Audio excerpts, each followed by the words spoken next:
Bem-vindo ao Relator Sombrio. O que você está prestes a ouvir não é apenas uma sucessão de crimes, é uma jornada aos confins da mente humana, onde o instinto se transforma em monstruosidade e a fome deixa de ser biológica para se tornar simbólica.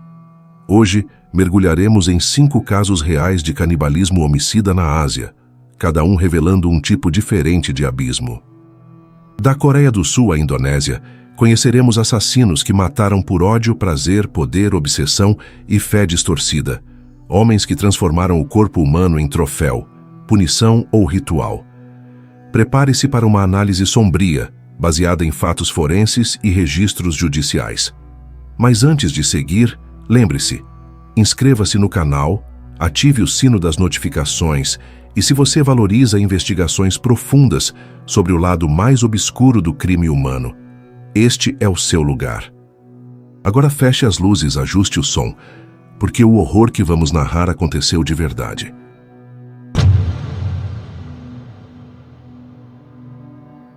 Seul, 2003. A cidade pulsava com o brilho das luzes, o ritmo frenético das avenidas e o otimismo de uma Coreia que se tornava potência mundial. Mas enquanto os arranha-céus refletiam progresso, algo apodrecia nas sombras. Um homem caminhava pelas ruas com o olhar vazio e a alma encharcada de rancor. Seu nome era Yoo Young-chul, e em poucos meses ele se tornaria o símbolo do medo, da decadência moral e do canibalismo moderno. Yoo era um homem aparentemente comum. Inteligente, reservado, com uma infância marcada por abusos e uma vida adulta repleta de fracassos. Cresceu alimentando um ódio silencioso pelos ricos e pelos poderosos, mas também um desprezo pelas mulheres que ele considerava imorais. Dentro dessa mente perturbada, o ódio se misturava com um estranho senso de justiça distorcida. E foi dessa mistura que nasceu o monstro. O primeiro corpo apareceu em uma casa de luxo, um casal idoso brutalmente assassinado a golpes de martelo. A cena era grotesca, crânios esmagados, rastros de sangue até a porta dos fundos. Nenhum roubo aparente, nada que indicasse vingança pessoal. Apenas brutalidade. Nas semanas seguintes, novos assassinatos começaram a surgir com o mesmo padrão. Idosos, casais ricos, famílias de classe alta. Yoo invadia as casas, atacava sem piedade e desaparecia. A Coreia do Sul, acostumada à segurança e ao controle social, mergulhou em pânico. Mas o que parecia ser apenas um serial killer em busca de dinheiro ou notoriedade, rapidamente tomou uma direção ainda mais sombria. Yoo começou a mudar o perfil de suas vítimas, abandonou os bairros ricos e passou a caçar mulheres vulneráveis, massagistas, acompanhantes, trabalhadoras do sexo. Ele marcava encontros fingindo ser cliente e as levava até pequenos motéis onde o horror se repetia. Golpes de martelo, corpos mutilados, desmembramento. Depois ele queimava ou descartava os restos em sacos de lixo, acreditando que ninguém sentiria falta delas. Em suas confissões posteriores, Yoo admitiu algo ainda mais perturbador. Disse que, em algumas ocasiões, cozinhou e comeu partes das vítimas. A carne humana, segundo ele, era uma forma de purificação. Declarou ter sentido prazer e força após o ato, como se o consumo lhe devolvesse o controle que a vida lhe havia tirado. Os investigadores confirmaram que em seu apartamento foram encontrados utensílios com resíduos biológicos humanos. A análise forense revelou traços de tecido muscular compatível com restos das vítimas. Yoo não apenas matava, ele devorava. Os especialistas em criminologia da época o classificaram como um psicopata narcisista com traços de sadismo extremo. O canibalismo, no caso de Yoo, não era uma necessidade fisiológica nem uma crença ritual. Era o estágio final da dominação total. Comer as vítimas era uma forma de apagar suas existências, de destruir completamente aquilo que ele considerava inferior. Era como se, ao consumir o corpo, ele destruísse a alma. Durante quase 2 anos, Yoo brincou de Deus e de carrasco. Se disfarçava, mudava de bairro, usava celulares falsos e se misturava entre a multidão. A polícia, pressionada, chegou a criar uma força-tarefa com centenas de agentes. Ainda assim, os crimes continuaram. Foram mais de 20 assassinatos em série, todos com graus diferentes de mutilação. E enquanto as ruas de Seul enchiam-se de medo, Yu observava tudo na televisão, saboreando o pânico que causava. A captura veio quase por acaso. Em julho de 2004, uma mulher conseguiu escapar do quarto onde seria a próxima vítima. Ela procurou a polícia e descreveu o agressor com detalhes. Em menos de 24 horas, agentes localizaram Yu em um bairro periférico. Ele foi preso sem resistência. Ao ser interrogado, manteve um sorriso cínico e disse: "Matei porque odeio os ricos, depois porque odiava as mulheres, e comi porque já não sentia mais nada." Durante o julgamento, o tribunal sul-coreano ouviu confissões frias e detalhadas. Yu descreveu cada crime como se contasse uma rotina. Riu ao mencionar o desmembramento e chegou a zombar das famílias das vítimas. Quando o juiz perguntou se ele se arrependia, respondeu: "Eu só me arrependo de não ter matado mais." Essa declaração selou seu destino. Yu Yang-chul foi condenado à pena de morte, sentença ainda vigente na Coreia do Sul, embora raramente executada. Hoje, ele permanece preso no corredor da morte, em total isolamento, aguardando um fim que talvez nunca venha. Mas o legado de Yu ultrapassou o sistema penal. Seu caso inspirou livros, documentários e até filmes, como The Chaser, de 2008, baseado livremente em sua trajetória. Para muitos, ele simboliza o retrato perfeito do psicopata moderno. Inteligente, carismático e completamente desprovido de empatia. Para outros, um aviso de que o verdadeiro terror não habita florestas ou ruínas antigas, mas as cidades que construímos e os rostos que cruzam conosco todos os dias. Entre as paredes de concreto de Seul, Yu Yang-chul se alimentou de vidas e de medo. Transformou a cidade em seu banquete e o horror em sua assinatura. E quando foi enfim capturado, não mostrou fome nem remorso, apenas tédio, porque para ele o apetite nunca foi pelo sangue, foi pelo poder absoluto de decidir quem merecia continuar existindo.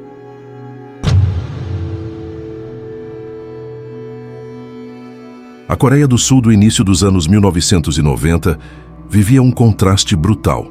De um lado, o avanço tecnológico e o crescimento econômico que transformavam o país em potência industrial. Do outro, um abismo social crescente, onde a miséria urbana se escondia nas margens da modernidade.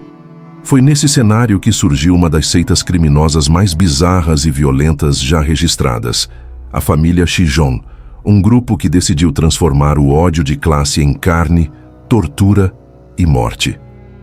Tudo começou com um ex-funcionário de supermercado chamado Kim Ki-hwan. Humilhado por patrões e desprezado pela elite, Kim reuniu pessoas igualmente frustradas e amargas. Eram homens pobres, ex-presidiários e desempregados que viam nos ricos não apenas uma classe social, mas um inimigo a ser eliminado. Assim nasceu a tribo Chijon, nome que, segundo o próprio grupo, significava os Supremos da Terra.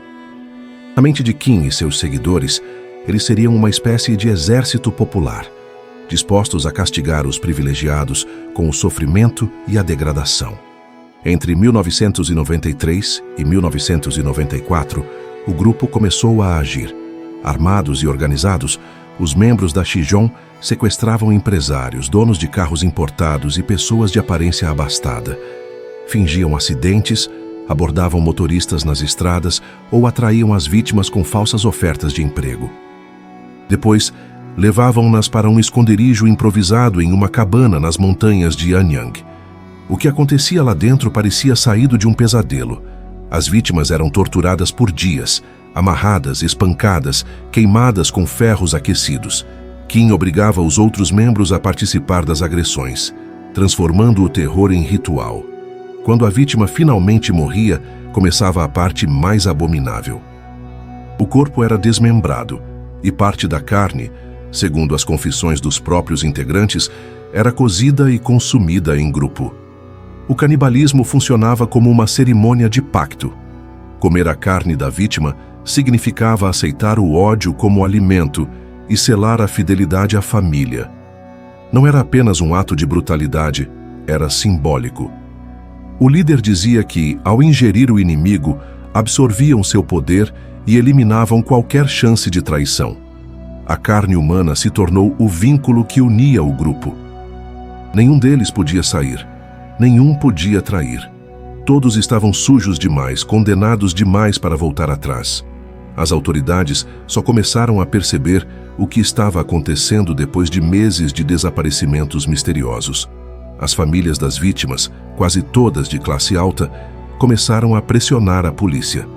O caso ganhou as manchetes e mobilizou investigações nacionais. Em junho de 1994, uma das vítimas sequestradas conseguiu escapar. Desnorteado e em choque, o sobrevivente foi encontrado por fazendeiros e levado a um hospital.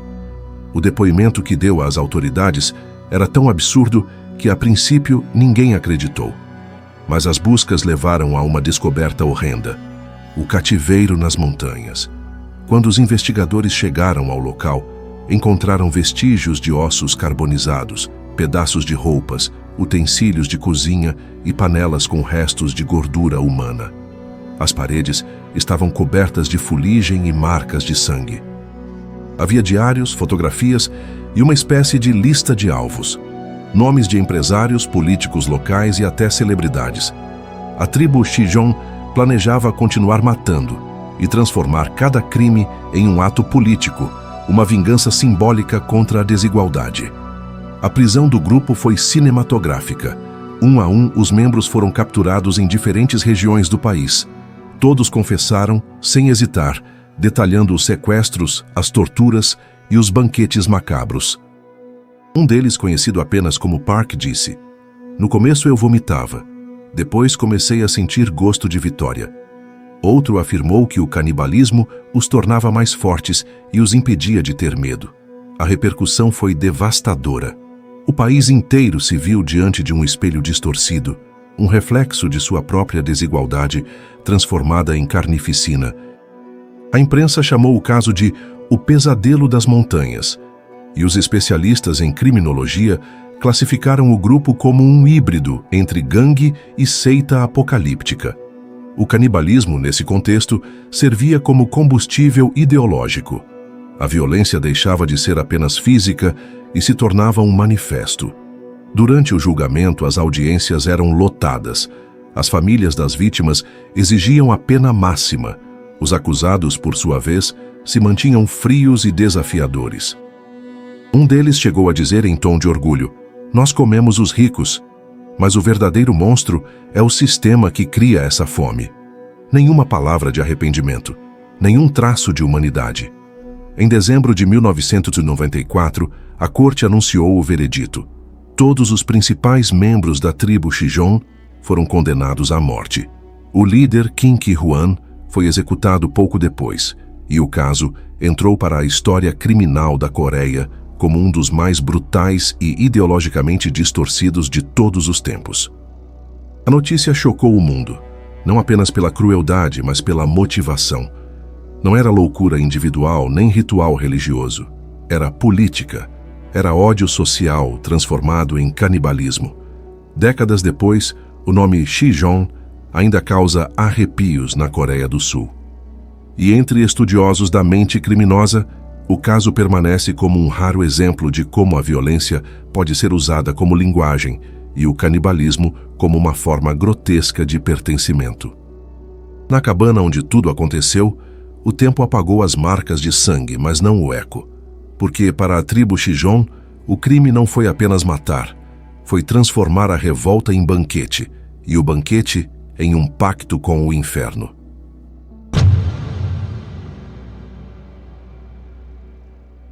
Na virada do milênio, enquanto a China exibia ao mundo seu crescimento acelerado e suas megacidades brilhando como vitrines do futuro, um horror silencioso se desenrolava nas sombras. Em becos, rodovias e motéis baratos, duas figuras discretas cruzavam o país, deixando um rastro de morte. Seus nomes eram Shen Changyin e Shen Changping, dois irmãos unidos, não apenas pelo sangue, mas pela degradação moral que os transformaria em assassinos e canibais.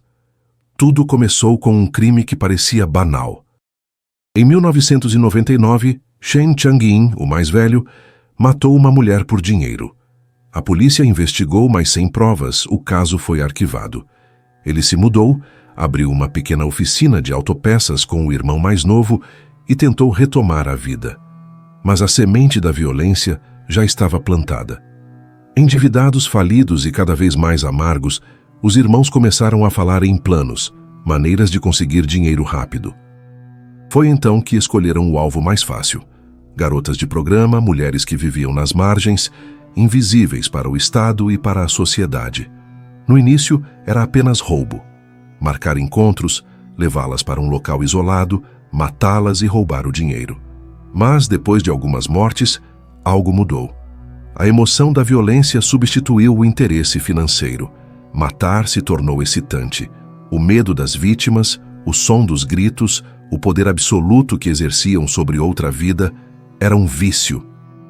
Entre 2003 e 2004, os irmãos Shen sequestraram e assassinaram 11 mulheres. As últimas 3, no entanto, revelaram o lado mais repulsivo da história. Durante os interrogatórios, após a prisão, Shen Changyin confessou algo que fez até os detetives mais experientes ficarem em silêncio. Disse que havia comido os rins das vítimas mais recentes. Afirmou que o órgão continha a força vital, a energia da pessoa, que comer o rim lhe dava vigor, virilidade e uma sensação de poder. Em sua mente distorcida, o canibalismo não era um desvio, mas um ritual de fortalecimento. Os detalhes apurados durante a investigação mostraram uma operação meticulosa. As vítimas eram escolhidas em bares e casas de massagem. 3 mulheres atuavam como cúmplices, servindo de isca. Elas ganhavam a confiança das vítimas e as levavam até o local combinado. Lá, os irmãos esperavam. Amarravam, espancavam, matavam. Depois, desmembravam os corpos e enterravam o que restava em terrenos baldios. Em alguns casos, queimavam partes dos corpos. Mas o horror real acontecia depois. Shen Changyin levava pedaços específicos, rins e fígado, para casa, onde os cozinhava e comia. Quando os policiais finalmente entraram no pequeno apartamento onde viviam, encontraram um cenário que parecia saído de um pesadelo. Restos de ossos, manchas de sangue nas paredes, facas afiadas e utensílios de cozinha cobertos de resíduos biológicos. O cheiro era insuportável. No refrigerador havia potes com líquido escuro. As análises forenses confirmaram. Eram tecidos humanos conservados em álcool. A descoberta chocou a China inteira, não apenas pela violência dos crimes, mas pela racionalidade com que foram cometidos. Os irmãos não eram loucos no sentido clínico. Eram frios, organizados, capazes de disfarçar e planejar. Trabalhavam durante o dia, conviviam com vizinhos e à noite saíam para caçar. As entrevistas gravadas após a prisão mostram 2 rostos serenos, sem emoção. Quando questionado por que matou tantas mulheres, Shen respondeu calmamente: porque ninguém as notaria desaparecidas. A motivação inicial, o dinheiro, havia se transformado em algo mais profundo: prazer. O prazer de dominar, de mutilar, de consumir. O canibalismo era a culminação dessa sensação. Era o ápice do controle, o gesto final que confirmava o poder absoluto sobre a vítima. Comer o órgão, segundo ele, era tornar-se dono do corpo inteiro. O julgamento ocorreu em 2005, sob forte pressão pública. A população exigia a pena máxima. A cobertura da mídia foi intensa, mas controlada pelo governo, que evitava expor em excesso o caso para não manchar a imagem do país em plena ascensão internacional.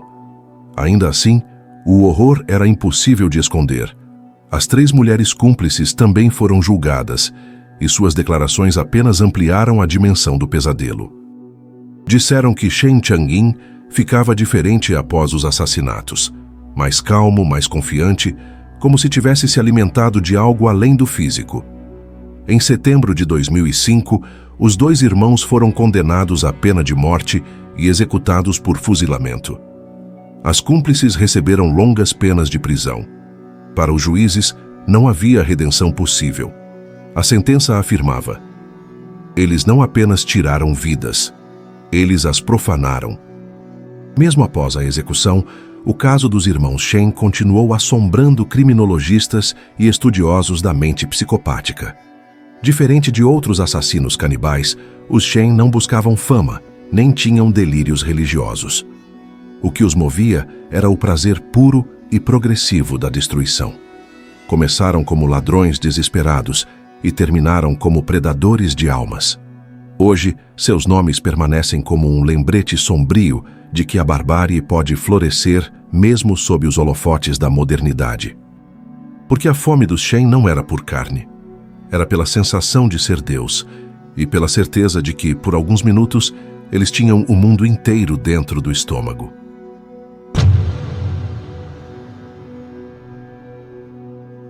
Paris, junho de 1981. A cidade do amor, da arte e da elegância jamais imaginaria que, atrás das janelas de um pequeno apartamento estudantil, um crime grotesco transformaria o romantismo em pesadelo. O autor era um jovem japonês, tímido e inteligente, chamado Issei Sagawa. Filho de um rico empresário de Kobe, Sagawa era, à primeira vista, um estudante exemplar. Mas por trás de sua aparência frágil e voz suave, escondia-se uma mente obcecada, deformada por fantasias que misturavam desejo, poder e carne humana.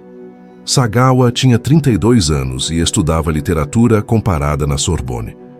Era um homem de baixa estatura, franzino, com traços delicados e uma autopercepção de inferioridade. Desde a adolescência, sentia-se atraído por mulheres ocidentais, altas, loiras, de pele clara. Mas sua atração tinha uma nuance sinistra. Ele sonhava em comê-las. Não em sentido figurado, mas literal. Segundo confessaria mais tarde, o desejo não era sexual, era de absorção. Queria que a beleza, a força e o espírito delas passassem a viver dentro dele. Foi assim que conheceu René Hartevelt, uma jovem holandesa de 25 anos, colega de universidade. Educada, gentil e culta, René via em Sagawa um amigo excêntrico, mas inofensivo. Ele a convidava para almoços, emprestava livros, elogiava sua inteligência. Por semanas, alimentou o plano que mudaria tudo. Na noite de 11 de junho de 1981, convidou René para jantar em seu apartamento, sob o pretexto de discutir poesia alemã. A moça aceitou, sem saber que sobre a mesa, ao lado das taças de vinho, havia um revólver calibre .22. Enquanto ela lia um poema em voz alta, Sagawa apontou a arma e atirou na nuca de René. Ela morreu instantaneamente. O silêncio que se seguiu foi absoluto. Ele ficou parado, observando o corpo, respirando rápido. Depois, despido de qualquer humanidade, começou a despir o cadáver. Fez sexo com o corpo inerte e então deu início ao que chamaria de o banquete da completude. Com uma faca de cozinha, cortou pequenas porções de carne, das nádegas, das coxas e dos seios, e as comeu cruas. Depois cozinhou outras em frigideira, temperadas com sal e mostarda. Fotografou tudo, como se quisesse eternizar a experiência. Durante 3 dias, viveu entre o corpo de René e o som de uma Paris indiferente do lado de fora. Quando a carne começou a apodrecer, decidiu se livrar dos restos. Colocou o que sobrou do corpo em 2 malas grandes e chamou um táxi. No caminho, as malas começaram a vazar sangue.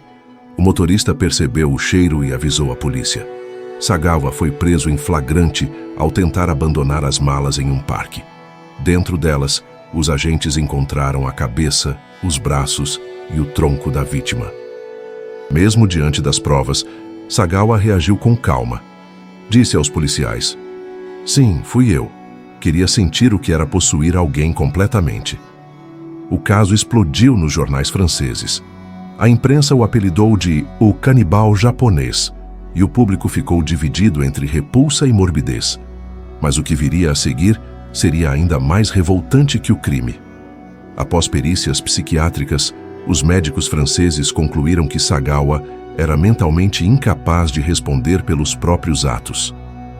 Consideraram-no esquizofrênico, e ele foi internado em um hospital psiquiátrico, sem julgamento formal. 2 anos depois, em 1983, o governo francês decidiu deportá-lo ao Japão. Acreditavam que lá ele continuaria internado.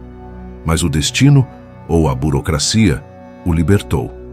As autoridades japonesas não receberam os documentos judiciais franceses e, sem eles, não havia base legal para manter Sagawa preso. Em 1985, apenas 4 anos após o assassinato, Issei Sagawa foi libertado. Um homem que confessara matar, mutilar e devorar uma mulher estava livre, amparado por uma falha entre 2 sistemas de justiça. Livre, Sagawa transformou o horror em carreira. Publicou livros detalhando o crime, participou de programas de televisão e concedeu entrevistas em que descrevia o sabor da carne humana. Dizia que a carne de René era macia e doce, como carne crua de atum. Em uma sociedade que consome escândalo como entretenimento, Sagawa se tornou uma figura pop macabra, convidado para eventos e até para filmes pornográficos. Ele mesmo dizia: "Sou o símbolo do desejo que todos reprimem."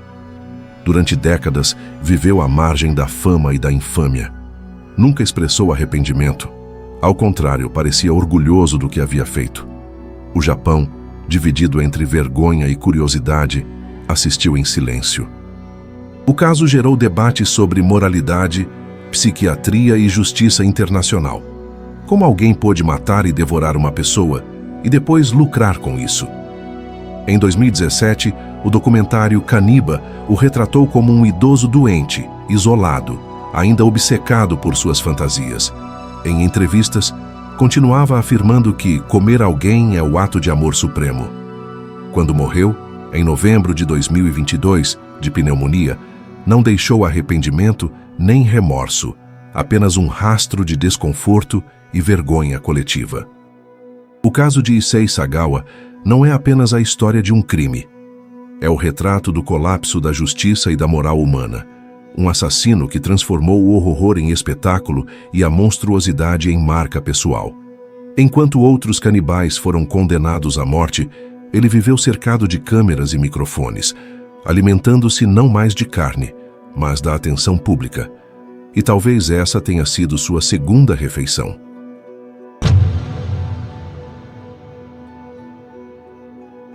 Em 2003, a Indonésia, ainda se reconstruindo após anos de crises políticas e desastres naturais, testemunhou um caso tão grotesco que pareceu nascer de um delírio coletivo.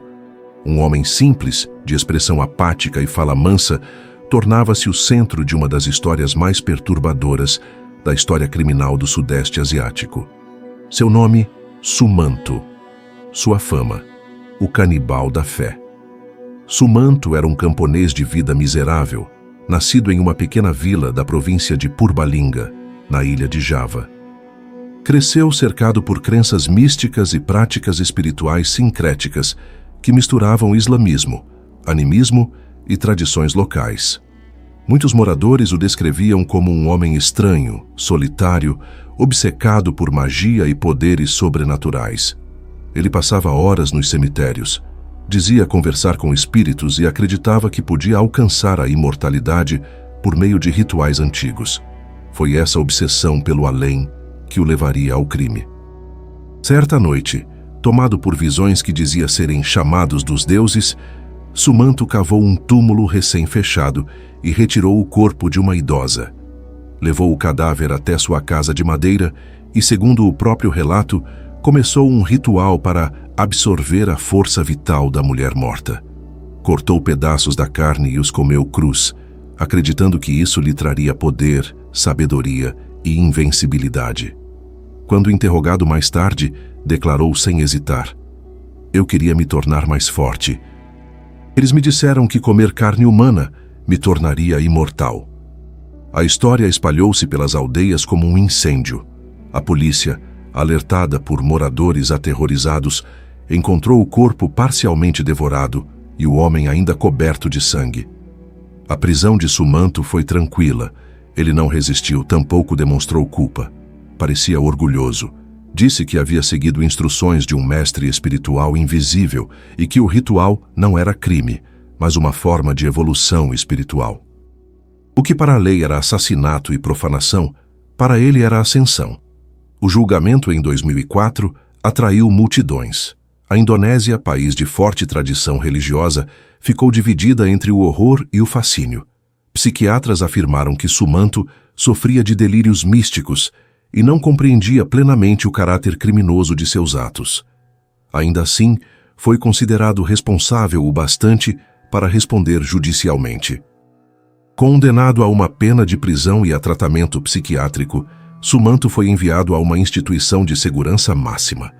Enquanto estava internado, tornou-se objeto de estudo para psicólogos e criminologistas. O que mais intrigava os especialistas era a ausência completa de ódio ou prazer sádico. Sumanto não matava por vingança nem por fetiche. Para ele, o canibalismo era um ato de fé. Acreditava realmente que estava cumprindo uma missão espiritual, um caminho de poder. Essa convicção o tornava ainda mais assustador, pois revelava um tipo de maldade que não nascia do ódio, mas da ignorância misturada ao fanatismo. Após alguns anos de internação, Sumanto foi libertado sob vigilância. Tornou-se uma figura folclórica, símbolo do horror e da superstição.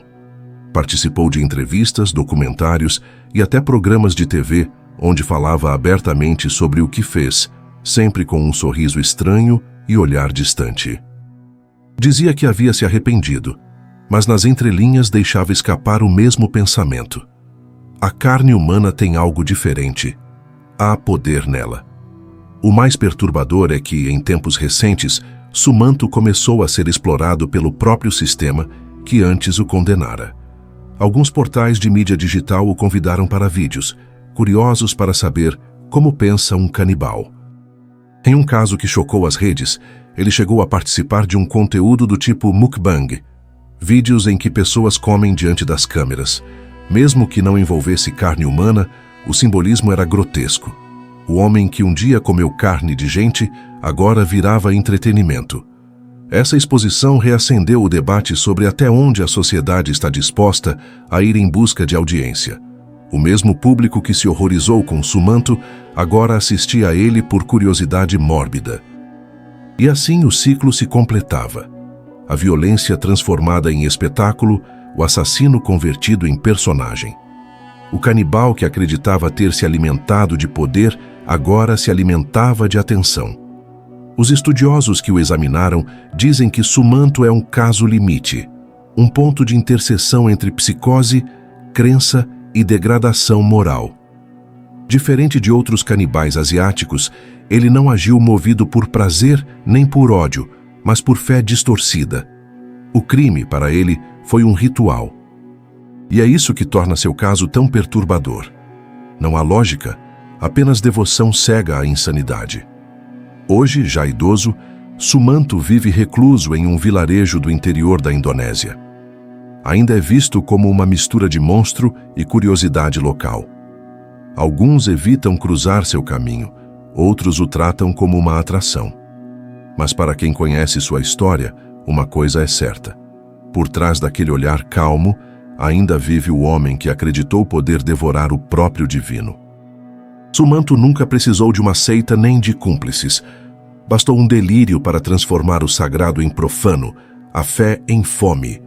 E no fim, seu caso expõe o limite mais cruel do ser humano, quando o desejo de poder é tão grande que consome literalmente o que deveria venerar.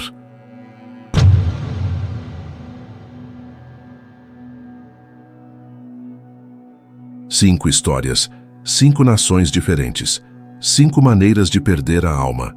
Yu Yong-chu transformou o ódio em alimento. A família Shijong fez do canibalismo um pacto de revolta.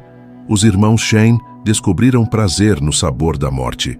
Issei Sagawa transformou o horror em espetáculo. E Sumanto, em nome de uma fé distorcida, acreditou poder devorar o divino. Em cada um deles, a carne foi apenas o meio. O verdadeiro alimento era o poder, o domínio sobre o outro, o controle absoluto da vida e da morte. O canibalismo, nesse contexto, não é fome, é linguagem. É a forma mais primitiva e brutal de dizer: eu sou Deus, e você é apenas matéria. O que esses casos revelam não é apenas a monstruosidade dos assassinos, mas também o reflexo da própria humanidade. Porque, no fundo, o fascínio por histórias como essas também diz algo sobre nós. O horror atrai, o abismo chama. E há uma parte da sociedade que se alimenta da dor alheia como quem consome notícia, imagem, curiosidade. É o mesmo ciclo, o mesmo banquete, agora digital. A Ásia, com sua disciplina e tecnologia, tenta sepultar esses episódios no esquecimento. Mas os arquivos, as fotos e os relatos permanecem, como cicatrizes de um tempo em que o homem moderno provou a si mesmo que ainda carrega a fome ancestral do predador. E enquanto houver quem mate para sentir poder, enquanto houver quem coma para dominar, a história continuará se repetindo, vestida de novas justificativas, novas crenças, novas obsessões. O canibalismo é o limite último da perversão, mas também o espelho mais fiel da natureza humana, quando ela decide se despir de tudo o que é civilizado. Som grave, respiração distante, fade lento. Você acaba de ouvir mais um relato do lado mais escuro da mente humana. Se você chegou até aqui, lembre-se, inscreva-se no canal, ative o sino das notificações e deixe seu comentário. O que te assusta mais? O ato em si ou a mente que o torna possível? Até o próximo episódio.